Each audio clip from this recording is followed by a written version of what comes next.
क्या कोई संत हजारों किलोमीटर दूर बैठकर इतिहास बदल सकता है? क्या एक छोटा सा पहाड़ी आश्रम दुनिया के सबसे बड़े दिग्गज दिमाग को दिशा दे सकता है? जब स्टीव जॉब अपने जीवन के सबसे कठिन दौर में थे, जब मार्क जुकरबर्ग अपनी कंपनी को बेचने का सोच रहे थे, तो उन्हें रास्ता कहाँ मिला? भारत के एक छोटे से आश्रम कैंची धाम में। और यही नहीं, एक भविष्यवाणी जिसने एक देश के निर्माण को बदल दिया, जिसका संबंध था शेख मुजीबुर रहमान से। ये कहानी सिर्फ आस्था की नहीं है, ये कहानी है शक्ति, रहस्य और उस विश्वास की जो जुनून से परे है। 1950 के दशक उत्तराखंड की पहाड़ियों में एक शांत जगह, यहीं प्रकट हुए नीम करोली बाबा। कहा जाता है कि उन्होंने एक प्राचीन गुफा को पहचाना जो भगवान हनुमान की तपोभूमि मानी जाती थी, और वहीं स्थापित हुआ कैंची धाम। लेकिन बाबा कोई साधारण संत नहीं थे। उनका नाम नीम करोली कैसे पड़ा? एक बार उन्हें ट्रेन से उतार दिया गया, लेकिन ट्रेन चली ही नहीं। जब तक बाबा को वापस नहीं बैठाया गया, पूरी ट्रेन जैसे समय में थम गई थी। तभी से लोग उन्हें सिर्फ संत नहीं, एक शक्ति मानने लगे। समय बदला, दुनिया बदली,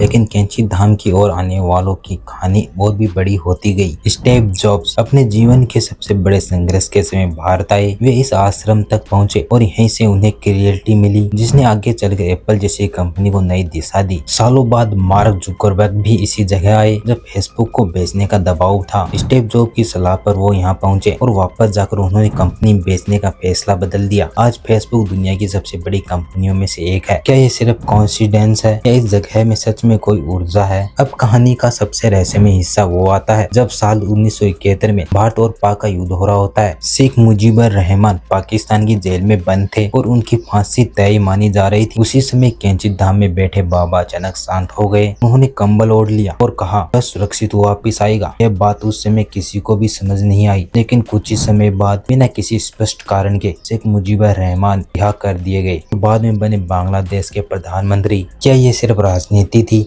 या एक संत का संकल्प? बाबा के चमत्कारों की कहानी यही खत्म नहीं होती। कहा जाता है एक सैनिक युद्ध में फंसा हुआ था और बाबा ने अपने कंबल पर उसकी गोलियां झेल ली, जिसे लोग बुलेट प्रूफ कंबल की घटना कहते हैं। वहीं हार्वर्ड के प्रोफेसर रिचर्ड एल्पर्ट, जो बाद में रामदास बने, उन्होंने LSD के जरिए चेतना को समझना चाहा, लेकिन बाबा ने बिना किसी दवा के उन्हें वो अनुभव दे दिया जिससे उनका अहंकार पूरी तरह टूट गया। ये घटना सिर्फ कहानियां है, न किसी गहरे विज्ञान का हिस्सा। इतनी शक्तियों के बावजूद नीम करोली बाबा हमेशा कहते थे, मैं कुछ नहीं हूँ, सब कुछ हनुमान जी हैं। ना कोई दिखावा, ना कोई अहंकार। शायद यही कारण है कि आज भी लाखों लोग कैंची धाम को मंदिर नहीं बल्कि एक जीवित अनुभव मानते हैं। तो आप क्या मानते हैं? क्या ये चमत्कार सच है या फिर ये सिर्फ विश्वास की ताकत है? कमेंट में अपनी राय जरूर बताइए। और आप ऐसे ही रहस्यमय और प्रेरणादायक सच जानना चाहते हैं तो इस वीडियो को लाइक करें और हमारे चैनल को सब्सक्राइब करना बिल्कुल भी ना भूलें, क्योंकि अगली कहानी शायद आपके सोचने का तरीका बदल दे।